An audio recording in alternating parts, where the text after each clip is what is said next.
Welcome back to Homesteading with the Zimmermans, where we work hard and play hard on our little corner of land in Iowa. My husband and I were born and raised Old Order Mennonite, or horse and buggy Mennonite, as some refer to them as. And although we are no longer part of that culture or community, we are intentional about passing on the old-fashioned skills of our childhood to the next generation. Hi everybody, welcome back to Homesteading with the Zimmermans. Ruth Ann Zimmerman here, and it's now September. Kids are back in school, and even though I still have a lot of preserving the harvest to do, one of the big things on my list for this month is making room in our freezers. We have 6 hogs out in the woods, 3, and they all have processing dates with our butcher. 3 of those will be for our own personal household use. Some of them are for our married children, but we want 3 of them for our freezer. So that means I need to empty out at least 1 whole freezer. And the other goal that I have is I would really like to freeze some apple cider. And the last couple of years, people, they offer us apples. They say, hey, they know we like to preserve things. Hey, I have an apple tree that's loaded. We're not going to use them. And what we like to do is get all of those apples, take them to our Mennonite neighbors that have a cider press, and get apple cider made, and then we freeze that. But gallons of apple cider take up a lot of room in the freezer. So,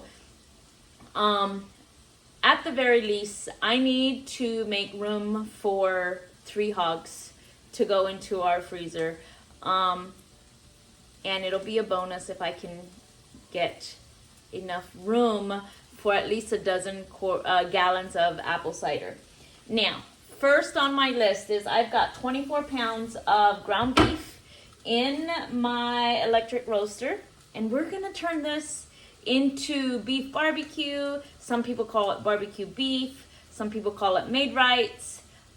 We call it sloppy joe. So I am going to turn this 24 pounds of ground beef into canned sloppy joe, and this should make about 14 quarts.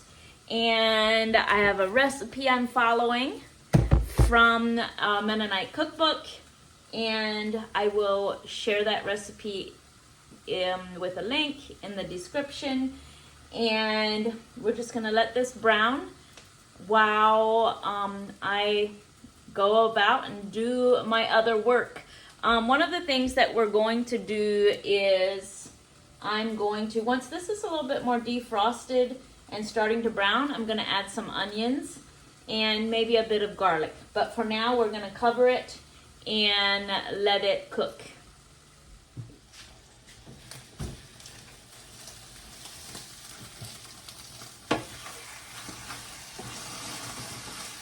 So this beef is releasing a lot of its own juice. I just put it in here. I thawed it on the countertop for a couple hours, just enough so that I can get it out of the bags. And I didn't add any water because beef usually has enough of its own juice once it gets going.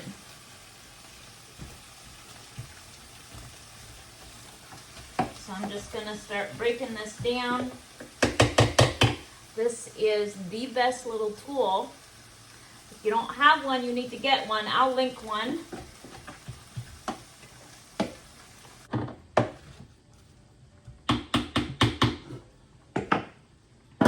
And I have this turned to about 300.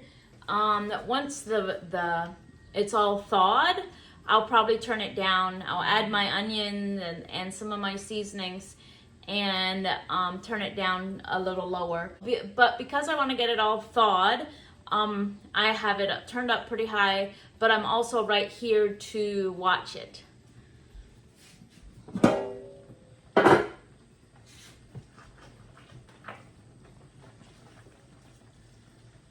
So this is cooking down really nice. I think it's all defrosted.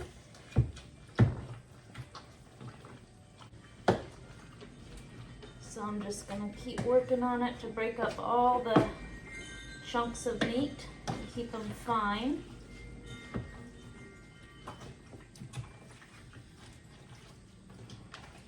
So, funny story, my late father was an avid hunter, and I grew up eating venison. That was all the meat that was our primary source of protein, was venison. And it wasn't until I got married that I learned to cook with beef.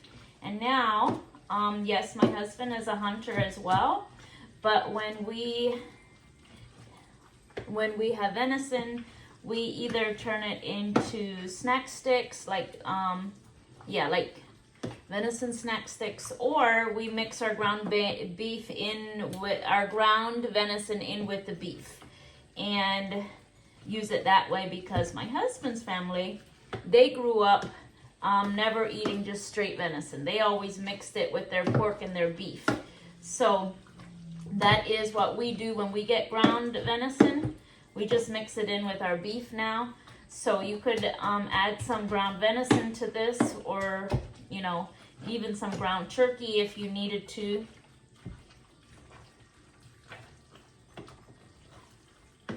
So we're just gonna keep working on that. Anyway, I thought about the venison because venison cooks up a lot finer, and you don't need a tool like this when you have venison, but beef gets a little chunky when you brown it. So this tool is very handy. And I don't know what percent, you know, lean this beef is because it's our homegrown beef, but I do know from experience that if you buy beef from the grocery store, it doesn't cook up as nice. It's a lot, I don't know, it's maybe spongier. I don't know if they add fillers to it to make it weigh more or something. But I just know the product is different than our homegrown beef.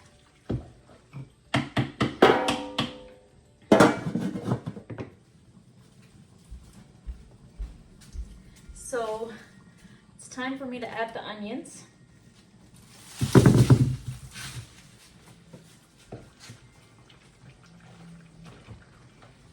So now that there's no more frozen chunks in here, I'm going to start cooking it with the lid off so that the moisture can evaporate.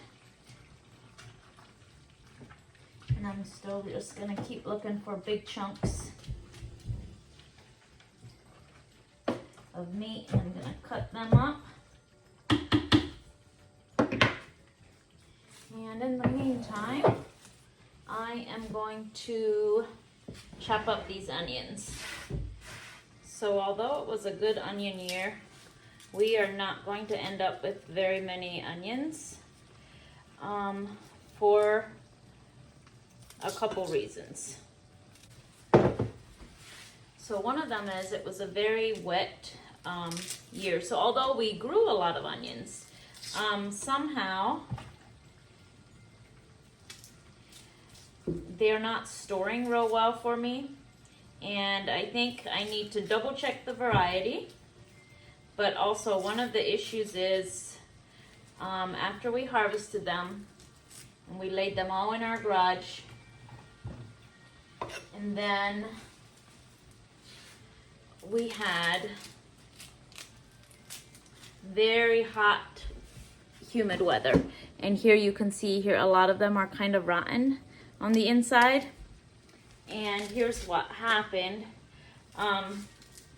Number one, the kids we harvested them, and then told the kids to go lay them all on a table in the garage, and I forgot to follow through and make sure that they're laid with the tops hanging out and the bulbs in. So what happened is a lot of the tops were all mixed in with the bulbs, and they couldn't dry properly. And the other reason is after we harvested them, we had like 2 weeks of very humid weather after that. So I should have turned a fan on them, helped them to dry, and I should have followed up with the way the kids put them on the table and made sure to explain to them that the tops have to hang away from the bulbs, because what has to happen for your onion to cure properly is the outside of the skin gets papery, but also the other thing that has to happen is the neck, like right here, this has to dry out and seal off moisture. And when all the tops are tangled up with all the bulbs, then that top there's too much moisture from all the tops in the entire area. So I really need to remember that for next year. So I'm trying to work my way through the onions and use, the ones that are soft first, but a lot of them are already too far gone. Like they just didn't seal well, but we'll use what we have, and the others will go on the compost pile. So I'm just gonna use this handy little chopper to chop all my onions. And you'll need about 6 cups of onions.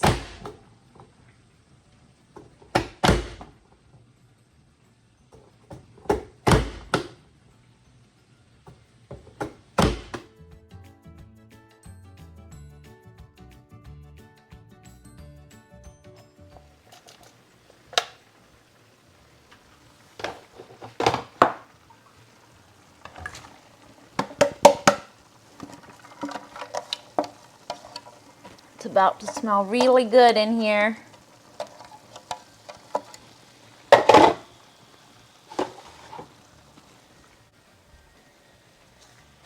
Next, I'm going to add my salt.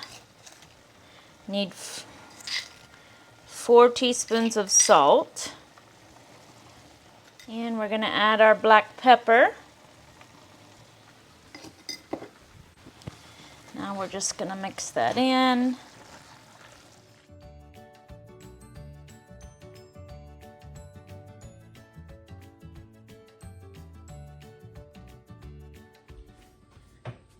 Okay, let me see.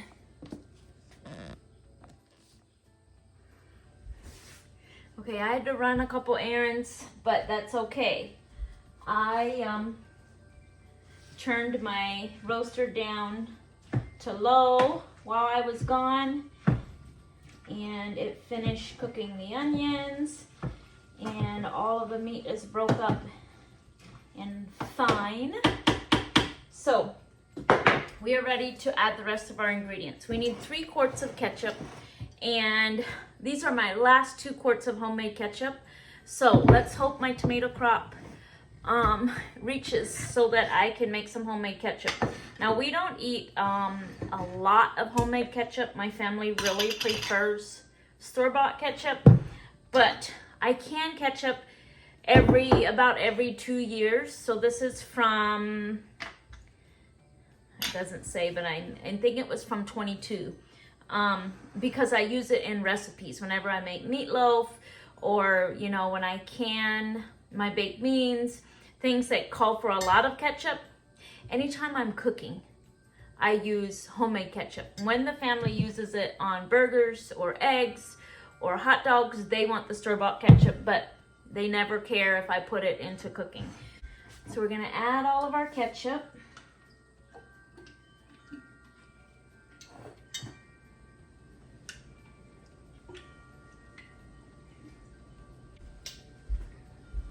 What I am going to use as my 3rd quart of ketchup is 1 quart of this salsa that I made this year and that the family's not really eating. I tried out like a oven roasted salsa recipe, where you roast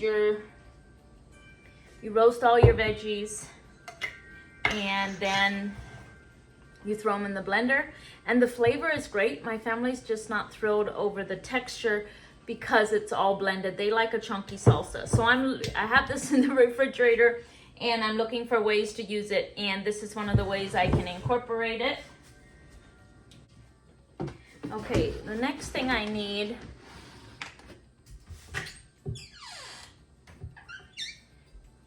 I need 2 1/4 cups of vinegar.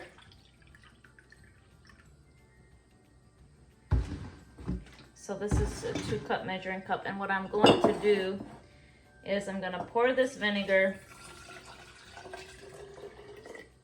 into my quart jars here and use it to rinse out the very last of this ketchup. So always when I have liquid, I like to rinse my jars because it goes like from this to this. I got every last bit of ketchup out of there.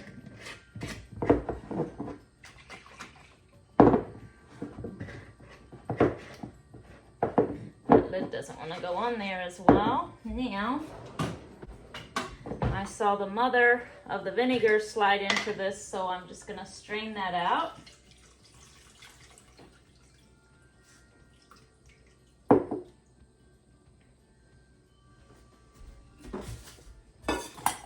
And then I need another 1/4 cup of vinegar, but because the mother took up some of the spot in my measuring cup with the 2 cups, I'm going to be a little generous with the vinegar. And then next thing I need is 2 1/2 cups of granulated sugar and 2 1/2 cups of white sugar. Well, so what I meant to say here is that I need 2 1/2 cups of granulated sugar and 2 1/2 cups of brown sugar. Now remember, you can adjust the sugar to make this taste like your family likes their sloppy joe or barbecue hamburger. I don't have any brown sugar, so I'm going to be using all white sugar, all granulated sugar, but then I'm going to show you a little trick for when this happens to me. Here's what I do. So I need 2 1/2 cups. I need 2 1/2 cups of each, so I need 5 cups total. 1, 2. So to get the brown sugar flavor when you don't have any brown sugar, just add some blackstrap molasses. So I've got probably about 1/2 cup of blackstrap in this little jar, so I'm just going to add the rest of that. If you have an abundance of maple syrup, you could add that in place of some of the sugar.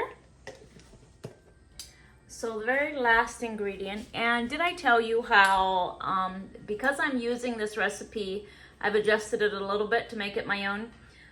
From the Mennonite cookbook, I'm not having to double, triple, or quadruple the recipe because a lot of their recipes in the Mennonite cookbooks are written for large families and large batches. I need 3 tablespoons of Worcestershire sauce. 1, 2, 3. All right, now we're gonna mix everything together and we're gonna taste it.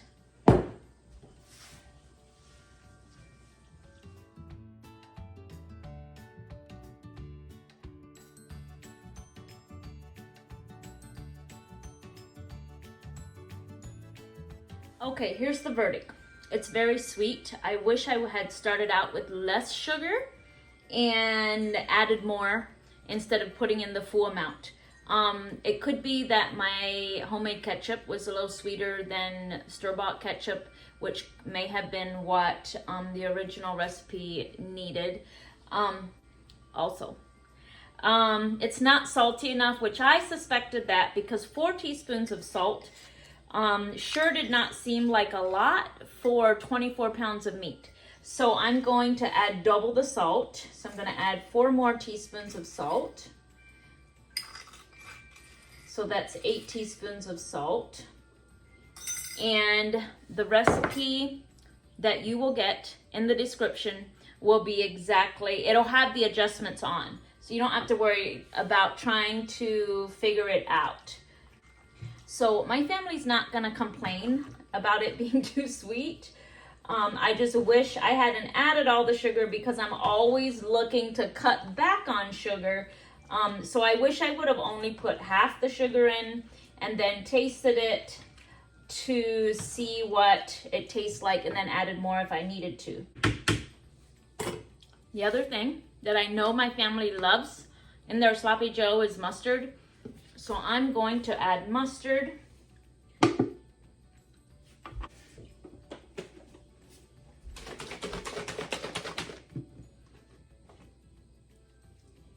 And I'll make sure to add this to the recipe as well.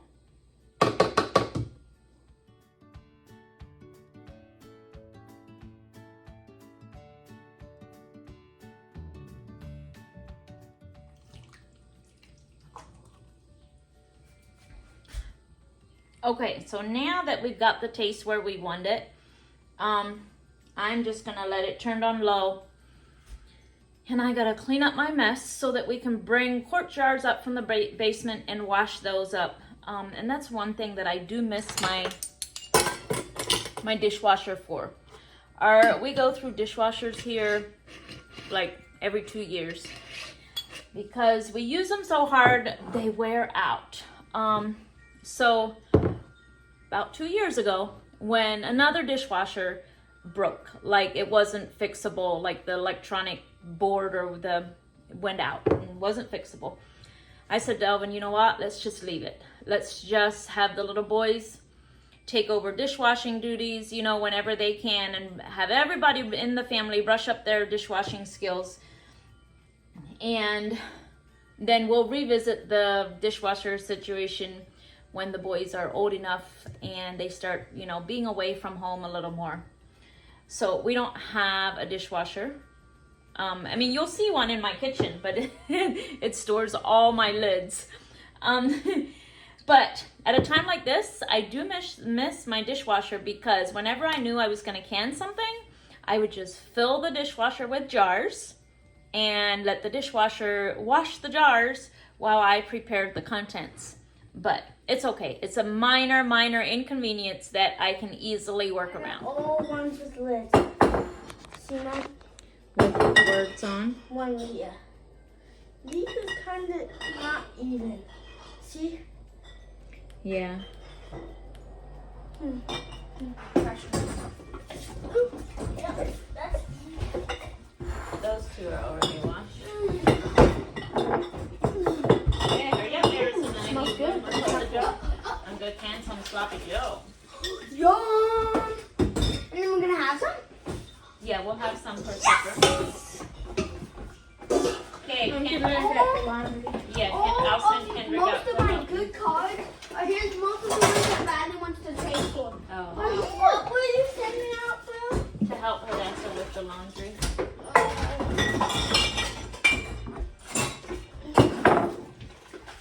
Okay, go help Vanessa bring laundry in.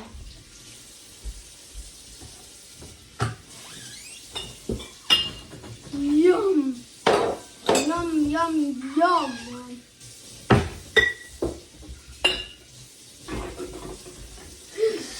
Smells so good.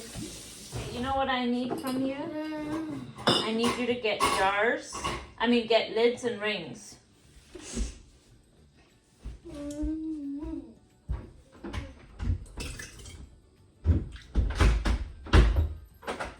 How much baskets do you think we have? There wasn't a whole lot. How much?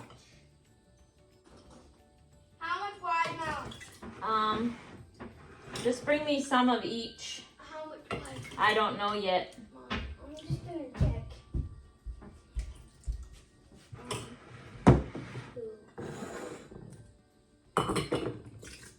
3 watermelons. You don't like those lids because they're not lids.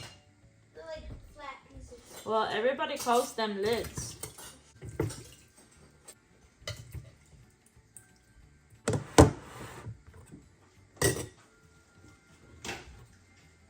Hey, I was like.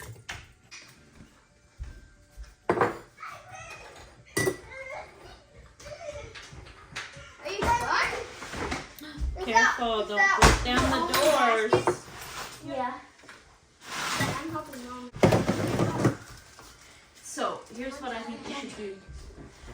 The apples that are on the wagon, take a shovel or a scoop and shovel those all to the pigs. And then if the wagon is messy, bring the wagon up and rinse it off. Then you could use the wagon to bring the softener salt up close to the house. Can't Okay. But either way you decide to do it, the apples do need to be cleaned off that wagon. I'm gonna win.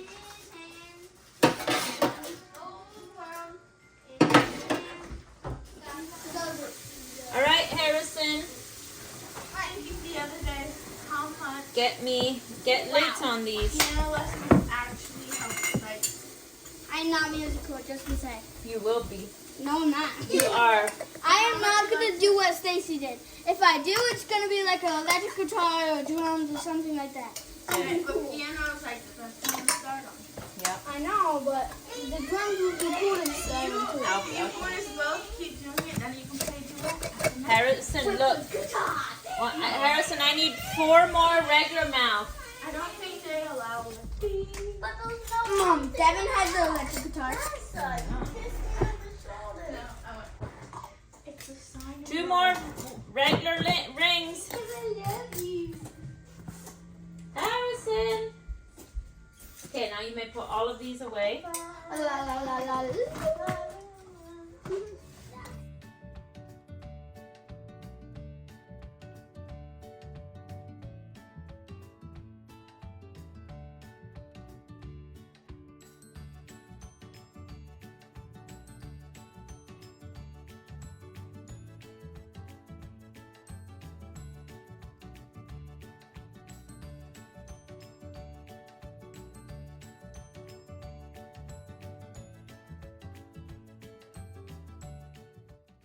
So because the product in my jars was hot, I am going to start with hot water in my pressure canners. You always want your water to be approximately the same temperature as the product in your jar, because if the temperature is too different, it can cause your jars to break. So I added enough of a hot water to cover the bottom 1 inch of the jar. And then we are going to process these at 15 pounds of pressure for 45 minutes. And I noticed that the wind is really swirling in here under the patio, so I'm going to take the windshield from my Camp Chef and put it around the front part of the Camp Chef. Yeah, but how much laundry I've done? How much laundry I do in a year? I know. Whoa. No. Okay, then I'll put this there. No. Let's get someone For you to do. And you filled the chicken's feeder now with proper chicken food? Yeah, do that. And fill the feeder that's in the empty chicken coop too, because tonight we are going to catch as many as we can and put them in there, okay? So fill the food and water of the empty chicken coop. Okay, so one of the things that I do when I use my pressure canners, especially if I'm using a Presto, and I went over this in a lot of detail in my pressure canning video that I did last fall, but what causes the product in your jar to boil over is when there's a drastic temperature change. And on your cook stove, you might not think about it quite as much as if you're using a Camp Chef, because you've got so much heat.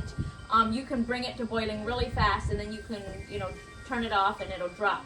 So one of the things that I do to help prevent my jars from breaking and to help prevent the product boiling out is when I reach my time, like say this one was 30 minutes of 10 pounds of pressure, then I turn the burner back slowly. So I just decrease that heat real slowly, and I wait to turn the burner off completely until it's under 5 pounds. And then you just let it set. Don't open it.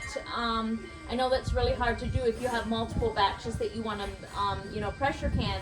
But don't open it and remove the jars until the pressure's at 0, and then wait even longer, almost until you can touch the outside of the canner.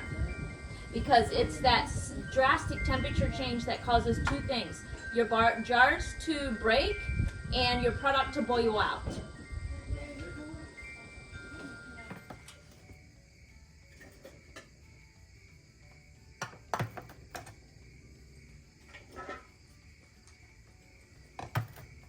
No.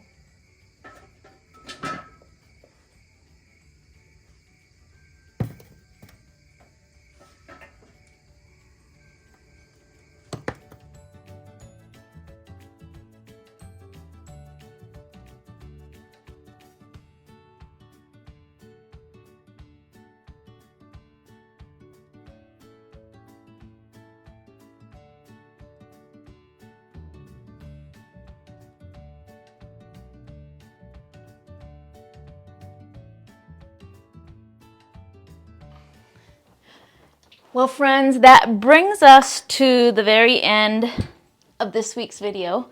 And as you can see, my shelves are getting full. So when I send the children downstairs to put all the jars away, they just put them wherever they can find room. And then I come later and kind of organize things in the way I want. And I also need to always take inventory of where things are, because that way when one of the children comes and says, hey, I can't find it, I think we're all out, which always makes me panic a little bit, I can say, okay, look on the right hand side on like the third shelf down. So here I am putting all this canned Sloppy Joe on the shelf so that we can make room for more. I will be doing a video or maybe a couple videos of all the ways that we use our canned meat, because I do get that question a lot. But anyway, thank you everybody for being here. Thank you for watching. We love when you comment. We will see you next week.